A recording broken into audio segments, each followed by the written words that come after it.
പ്രിയമുള്ള സുഹൃത്തുക്കളെ, നമസ്കാരം. ഗ്രേസ് വെൽത്ത് ചാനലിലേക്ക് സ്വാഗതം. School of business organisation private limited അഥവാ SBOയിൽ മൈക്രോ ടാസ്ക് ജോലികൾ ചെയ്യുന്നത് എങ്ങനെയെന്ന് മനസ്സിലാക്കുവാൻ വേണ്ടിയാണ് ഈ വീഡിയോ തയ്യാറാക്കിയിരിക്കുന്നത്. ദയവായി പൂർണ്ണമായും എല്ലാവരും കാണുക. യാതൊരു വിധത്തിലും സ്കിപ്പ് ചെയ്യരുത്. വളരെ ശ്രദ്ധയോടുകൂടി കാണുക. നമ്മുടെ ID SBOയിൽ ലോഗിൻ ചെയ്യുക. ചെയ്തതിന് ശേഷം വരുന്ന പേജിൽ നിങ്ങൾ സ്ക്രോൾ ചെയ്ത് മുകളിലേക്ക് വരുമ്പോൾ ഡാഷ്ബോർഡും അതിൻ്റെ മെനുവും കാണുവാൻ സാധിക്കും. അവിടെ ട്രെയിനിങ് ടാസ്ക് എന്ന് പറയുന്ന ഭാഗത്ത് ക്ലിക്ക് ചെയ്യുക. അവിടെ ക്ലിക്ക് ചെയ്യുമ്പോൾ അവിടെ ഒരു സബ് മെനു ആയിട്ട് today task instruction, pay out histories ഇങ്ങനെ കാണാൻ സാധിക്കും. അതിൽ ആദ്യം ടുഡേ ടാസ്ക് ഇൻസ്ട്രക്ഷൻസ് ആണ് നമ്മൾ ക്ലിക്ക് ചെയ്യേണ്ടത്. അത് ക്ലിക്ക് ചെയ്ത് കഴിഞ്ഞാൽ വളരെ ശ്രദ്ധയോടെ അവിടെ തന്നിരിക്കുന്ന നിർദ്ദേശങ്ങൾ വായിച്ചു നോക്കണം. 1 മുതൽ 5 വരെയുള്ള ചില നിർദ്ദേശങ്ങളാണ് നൽകിയിരിക്കുന്നത്. അതിൽ ആദ്യത്തെ നിർദ്ദേശം എന്ന് പറയുന്നത് ഡൗൺലോഡ് ടാസ്ക് ഇമേജ് എന്ന ബട്ടൺ. ആ ബട്ടൺ ക്ലിക്ക് ചെയ്ത് നിങ്ങൾ ഇമേജ് ഡൗൺലോഡ് ചെയ്യണം. നിങ്ങൾ ഓരോ പ്രാവശ്യവും നിങ്ങൾ ആ ടാസ്ക് കംപ്ലീറ്റ് ചെയ്യാൻ പോകുമ്പോൾ ഈ ഭാഗം നോക്കി ഏത് ഇമേജാണോ ആ ഇമേജ് തന്നെ ആയിരിക്കണം നിങ്ങൾ ഡൗൺലോഡ് ചെയ്ത് ഉപയോഗിക്കേണ്ടത്. കാരണം ഓരോ പ്രാവശ്യം ജോലി ചെയ്യുമ്പോഴും അവിടുത്തെ ഇമേജ് മാറിക്കൊണ്ടേയിരിക്കും. അതുകൊണ്ട് വളരെ ശ്രദ്ധയോടുകൂടി അവിടെ തന്നിരിക്കുന്ന ഇമേജ് ഓരോ ജോലി ചെയ്യുമ്പോഴും ഡൗൺലോഡ് ചെയ്യാൻ ശ്രദ്ധിക്കണം. അതിന് താഴേക്ക് തന്നിരിക്കുന്ന എല്ലാ കാര്യങ്ങളും ശ്രദ്ധിച്ച് വായിച്ച് നോക്കുക. വായിച്ച് നോക്കിയതിന് ശേഷം മാത്രമേ നിങ്ങൾ ആ ജോലി ചെയ്യാവുള്ളൂ. അതിൽ രണ്ടാമത്തെ സ്റ്റെപ്പിൽ തന്നിരിക്കുന്ന കാര്യങ്ങൾ, അതിൽ ഒരു #ടാഗ് തന്നിട്ടുണ്ടാകും. #ടാഗ് നമ്മൾ കോപ്പി ചെയ്തെടുക്കണം. അവിടെ തന്നിരിക്കുന്ന #ടാഗുകളെല്ലാം തന്നെ കോപ്പി ചെയ്തെടുക്കുക. അതുപോലെ തന്നെ നമ്മൾ പോസ്റ്റ് ചെയ്യുന്ന സമയത്ത് നമ്മൾ ഏത് ഇമേജാണോ ഡൗൺലോഡ് ചെയ്തിരിക്കുന്നത് ആ ഇമേജിനനുസരിച്ചുള്ള സംബന്ധിക്കുന്ന നമ്മളുടെ സ്വന്തം അഭിപ്രായങ്ങൾ 5 വാക്കിൽ കൂടുതൽ നമ്മൾ ടൈപ്പ് ചെയ്യേണ്ടതാണ്. മാത്രമല്ല നമ്മൾ സോഷ്യൽ മീഡിയയിൽ നമ്മൾ പോസ്റ്റ് ചെയ്യുമ്പോൾ അത് പബ്ലിക് ആയിരിക്കണം. പബ്ലിക് എന്ന് വെച്ചാൽ എല്ലാവർക്കും, നമ്മുടെ സുഹൃത്ത് വലയത്തിന് മാത്രമല്ല സമൂഹത്തിലെ എല്ലാ ആളുകൾക്കും കാണാൻ പറ്റുന്ന വിധത്തിൽ ആയിരിക്കണം അത് പോസ്റ്റ് ചെയ്യേണ്ടത്. അതുപോലെ തന്നെ സ്റ്റോറിയിലോ സ്റ്റാറ്റസിലോ ഒന്നും കൊണ്ടൊന്നും ചെയ്ത് റെഗുലർ പോസ്റ്റായിട്ടുള്ള വേണം ചെയ്യുവാൻ. അതുപോലെ തന്നെ 120 ദിവസമെങ്കിലും നിങ്ങൾ പബ്ലിഷ് ചെയ്യുന്ന പോസ്റ്റുകൾ ഡിലീറ്റ് ചെയ്യാൻ പാടില്ല. അതിനുശേഷം വേണമെങ്കിൽ നിങ്ങൾക്ക് ഡിലീറ്റ് ചെയ്യാവുന്നത് മാത്രമാണ്. അതുപോലെ തന്നെ ഇതിൻ്റെ ലിങ്ക് നമ്മൾ കോപ്പി ചെയ്തെടുക്കണം. നമ്മൾ പോസ്റ്റ് ചെയ്തതിൻ്റെ ലിങ്ക് കോപ്പി ചെയ്തെടുക്കണം. തുടങ്ങിയ കാര്യങ്ങളാണ്. നിങ്ങളത് വായിച്ച് നോക്കിയാൽ മനസ്സിലാക്കാം. 5 സ്റ്റെപ്പുകളുണ്ട്. 5 സ്റ്റെപ്പുകളും വായിച്ച് നോക്കിയതിന് ശേഷം നമുക്ക് നമ്മുടെ സോഷ്യൽ മീഡിയയിലേക്ക് പോകാം. നമുക്ക് സോഷ്യൽ മീഡിയയിൽ പോസ്റ്റ് ചെയ്യുമ്പോൾ ഷെയർ ചാറ്റിലോ ഇൻസ്റ്റാഗ്രാമിലോ ഫേസ്ബുക്കിലോ ആണ് ചെയ്യുന്നത്. ഫേസ്ബുക്കിലൊക്കെ ചെയ്യുമ്പോൾ യാതൊരു കാരണവശാലും പേജിലോ അല്ലെങ്കിൽ സ്റ്റാറ്റസിലോ സ്റ്റോറിയിലോ ഒന്നും പോയിട്ട് നിങ്ങൾ ചെയ്യരുത്.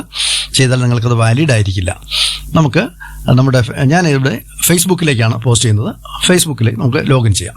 ഫേസ്ബുക്കിലേക്ക് പോയി കഴിഞ്ഞാൽ നമ്മൾ റെഗുലർ പോസ്റ്റുകൾ ഇടുന്ന, അതായത് ക്രിയേറ്റ് സ്റ്റോറി എന്നുണ്ട്, അവിടെയല്ല, അതിൻ്റെ തൊട്ട് മുകളിൽ റെഗുലർ പോസ്റ്റ് ഇടുന്ന സ്ഥലത്തേക്ക് നമുക്ക് ക്ലിക്ക് ചെയ്യാം. അവിടെ നമുക്ക് നമ്മുടെ ഇമേജ് അവിടെ അപ്ലോഡ് ചെയ്യാം. ഗാലറിയിൽ പോയിട്ട് ആ ഇമേജ് അപ്ലോഡ് ചെയ്യുക. അപ്ലോഡ് ചെയ്തതിന് ശേഷം ആ ഇമേജിൽ എന്താണോ കൊടുത്തിരിക്കുന്നത് അതിനെ സംബന്ധിക്കുന്ന നമ്മുടെ സ്വന്തം അഭിപ്രായമായിട്ട് 5-ലധികം വാക്കുകൾ, മിനിമം 5 വാക്കുകൾ വേണം. 5 വാക്കുകൾ നമ്മൾ ടൈപ്പ് ചെയ്യുക. ടൈപ്പ് ചെയ്തതിന് ശേഷം നമ്മൾ കോപ്പി ചെയ്തെടുത്ത #ടാഗുകൾ ഇവിടെ പേസ്റ്റ് ചെയ്യാം. പ്രത്യേകം ശ്രദ്ധിക്കേണ്ടത്, ഈ ടൈപ്പ് ചെയ്തിരിക്കുന്ന അക്ഷരങ്ങൾ ആ നിങ്ങളുടെ ഡിവൈസിൽ ഡിഫോൾട്ടായിട്ട് കിടക്കുന്ന ഏത് ഫോണ്ടാണോ ആ ഫോണ്ട് തന്നെ ആയിരിക്കണം അവിടെ ഉണ്ടാകേണ്ടത്. സ്റ്റൈലിഷ് ആയിട്ടുള്ള യാതൊരു ഫോണ്ടുകളും ദയവായി ഉപയോഗിക്കരുത്. അത് അംഗീകരിക്കുന്നതല്ല. കാരണം നിങ്ങൾക്ക് സബ്മിറ്റ് ചെയ്യേണ്ടടുത്ത് അത് അംഗീകരിക്കുന്നതായിരിക്കില്ല. അതുകൊണ്ട് ഡിഫോൾട്ടായിട്ടുള്ള ഫോണ്ട് സെലക്ട് ചെയ്യുക. അതിനുശേഷം ടൈപ്പ് ചെയ്തതിന് ശേഷം നിങ്ങൾ പോസ്റ്റ് ചെയ്യുക. പോസ്റ്റ് ചെയ്യുമ്പോൾ ചെയ്തതിന് ശേഷം നിങ്ങൾ അതിൻ്റെ ഒരു സ്ക്രീൻഷോട്ട് എടുക്കേണ്ടതാണ്. സ്ക്രീൻഷോട്ട് എടുക്കുമ്പോൾ ശ്രദ്ധിക്കേണ്ടത്, നിങ്ങളുടെ പ്രൊഫൈൽ നെയിമോ പ്രൊഫൈൽ പിക്ചറോ ഒക്കെ ഉണ്ടെങ്കിൽ അത് കാണണം. അതിൻ്റെ താഴെ നിങ്ങളുടെ ടൈപ്പ് ചെയ്ത ഡിസ്ക്രിപ്ഷനിൽ നിങ്ങൾ ടൈപ്പ് ചെയ്തിരിക്കുന്ന അതും അതുപോലെ തന്നെ നിങ്ങൾ കോപ്പി പേസ്റ്റ് ചെയ്തിരിക്കുന്ന #ടാഗുകളും അവിടെ കാണണം. അവിടെ സീ മോർ എന്നുണ്ടെങ്കിൽ അത് ക്ലിക്ക് ചെയ്തിട്ട് അതെല്ലാം കാണത്തക്ക ഉണ്ടാവും. നമ്മൾ പോസ്റ്റ് ചെയ്ത ഇമേജ് വ്യക്തമായി കാണത്തക്ക ഉണ്ടാവും. നമ്മളൊരു സ്ക്രീൻഷോട്ട് എടുക്കണം. സ്ക്രീൻഷോട്ട് എടുക്കുമ്പോൾ ഏറ്റവും മുകളിൽ ക്രിയേറ്റ് സ്റ്റോറിന്നോ അല്ലെങ്കിൽ എന്തെങ്കിലുമൊക്കെ പറഞ്ഞിട്ടുള്ള ചില കാര്യങ്ങളൊക്കെ ഉണ്ടാകും. അതൊന്നും വരരുത്. അതുപോലെ താഴെയും മറ്റുള്ളവരുടെ പോസ്റ്റുകൾ ഏതെങ്കിലും അംശങ്ങൾ അവിടെ കാണാൻ സാധ്യത. അങ്ങനെയൊന്നും വരാതെ നിങ്ങൾ ചെയ്ത പോസ്റ്റുകൾ തന്നെ പൂർണ്ണമായി കിട്ടത്തക്കവണ്ണം ആ ഇമേജിനകത്ത് മറ്റ് കറുത്ത പാടുകളോ മറ്റെന്തെങ്കിലും കാര്യങ്ങളോ ഒക്കെ അവിടെ എഴുതി വരുന്നുണ്ടെങ്കിൽ ഓട്ടോമാറ്റിക്കായിട്ട് ചിലപ്പോൾ വരാൻ സാധ്യതയുണ്ട്. അതൊന്നും വരാത്ത വിധത്തിലുള്ള സ്ക്രീൻഷോട്ട് വേണം എടുക്കാൻ. എടുത്തതിന് ശേഷം ആ പോസ്റ്റിൻ്റെ ലിങ്ക് നിങ്ങൾ കോപ്പി ചെയ്തെടുക്കുക. കോപ്പി ചെയ്തെടുത്തതിന് ശേഷം നമ്മൾ വീണ്ടും നമ്മളുടെ ഐഡിയിലേക്ക് വരണം. ഐഡിയിലേക്ക് SBO പോർട്ടലിൻ്റെ ഐഡിയിലേക്ക് വന്നു കഴിഞ്ഞാൽ നിങ്ങൾക്ക് നമ്മൾ നേരത്തെ എടുത്തതുപോലെ ട്രെയിനിങ് ടാസ്ക് എന്നുള്ള ഭാഗത്തേക്ക് ക്ലിക്ക് ചെയ്ത് കഴിഞ്ഞാൽ ടുഡേ ടാസ്ക് എന്നുള്ള ഭാഗം കാണും. നേരത്തെ നമ്മൾ ടുഡേ ടാസ്ക് ഇൻസ്ട്രക്ഷൻ ആണ് ക്ലിക്ക് ചെയ്തത്. ഇപ്പോൾ നമ്മൾ ടുഡേ ടാസ്ക് ക്ലിക്ക് ചെയ്യുക. ടുഡേ ടാസ്ക് ക്ലിക്ക് ചെയ്യുമ്പോൾ അവിടെ നമുക്ക് വരുന്ന പേജിനകത്ത് നമ്മളുടെ പേരുണ്ടാകും, സ്റ്റാഫ് ID ഉണ്ടാകും.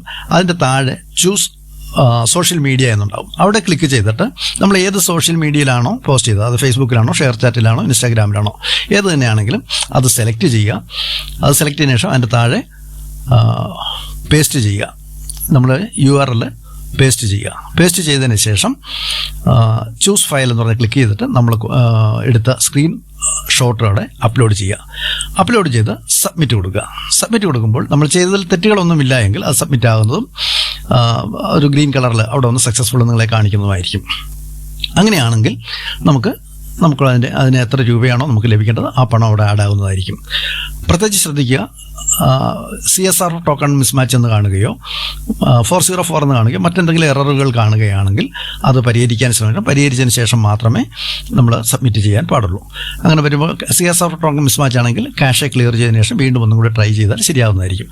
അങ്ങനെ ചെയ്തതിന് ശേഷം നമ്മൾ വീണ്ടും നമ്മുടെ ഡാഷ്ബോർഡിലേക്ക് വന്നാൽ ആ ഡാഷ്ബോർഡിൽ നമ്മൾ നേരത്തെ ക്ലിക്ക് ചെയ്ത ഫലമുണ്ടല്ലോ, ആ സ്ഥലത്ത് വന്നു കഴിഞ്ഞാൽ പേ ഔട്ട് ഹിസ്റ്ററി എന്ന് കാണാം.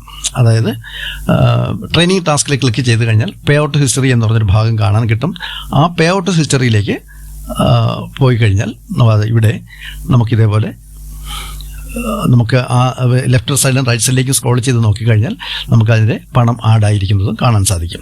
നമ്മൾ ചെയ്ത ജോലിയിൽ ഏതെങ്കിലും വിധത്തിൽ അംഗീകരിക്കാൻ പറ്റാത്ത വിധത്തിൽ അവിടെ സംഭവിച്ചിട്ടുണ്ടെങ്കിൽ അഡ്മിൻ പേജിൽ നിന്ന് പരിശോധിച്ച് നോക്കിയതിന് ശേഷം ശരി നിങ്ങൾ ചെയ്ത പോസ്റ്റ് പബ്ലിക് അല്ലാതിരിക്കുകയോ അല്ലെങ്കിൽ പറഞ്ഞ വിധത്തിലുള്ള കാര്യങ്ങൾ 5 വാക്കിൽ കുറയാതെ നിങ്ങളുടെ സ്വന്തം അഭിപ്രായങ്ങൾ എഴുതാതിരിക്കുകയോ ഹാഷ്ടാഗുകളെല്ലാവരും ഇല്ലാതിരിക്കുകയോ ഒക്കെ ചെയ്ത് കഴിഞ്ഞാൽ നിങ്ങൾക്ക് ആഡായ പണം ലഭ്യമല്ലാതെ പോകുന്നതായിരിക്കും. അതുകൊണ്ട് വളരെ ശ്രദ്ധയോടുകൂടി ചെയ്യുക. Thank you very much.